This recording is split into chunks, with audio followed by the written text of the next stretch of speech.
আজ বাড়িতে একা ছিলাম, তাই ভাবলাম বাগান বাড়ির সবজি দিয়ে একটু খিচুড়ি বানাবো।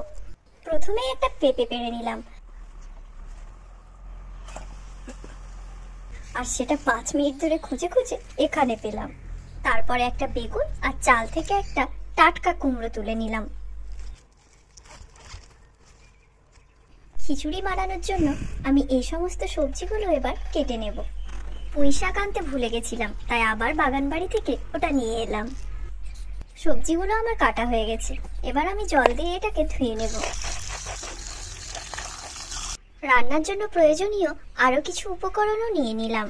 এরপর চাল ডাল ধুয়ে 1 ঘন্টার জন্য ভিজিয়ে রেখে দিলাম।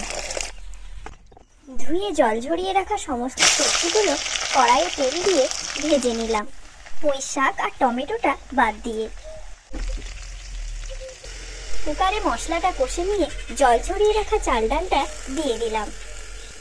ভেজে রাখা সবজিগুলো দিয়ে সমস্তটা মিক্সড করে নিলাম। এরপর টমেটো, পুঁই শাক আর জল দিয়ে কুকারে ঢাকনা লাগিয়ে বসে রইলাম কুকারের সিটি পড়ার অপেক্ষা। কিছুক্ষণ পর ঢাকনা খুলে দেখলাম রংটাও হয়েছে দারুণ, আর সেদ্ধও হয়ে গেছে পুরোটা।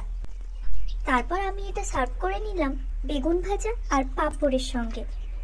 তবে হ্যাঁ, খিচুড়িতে তোমরা সয়াবিন বা চিকেন কোনো কিছু দিতে পারো, আমি প্রোটিন অ্যাভয়েড করার জন্য এগুলো দিইনি। খিচুড়িটার স্বাদ কিন্তু খুব সুন্দর হয়েছে। আর তোমরা কমেন্টে জানাও ভিডিওটা তোমাদের কেমন লাগলো।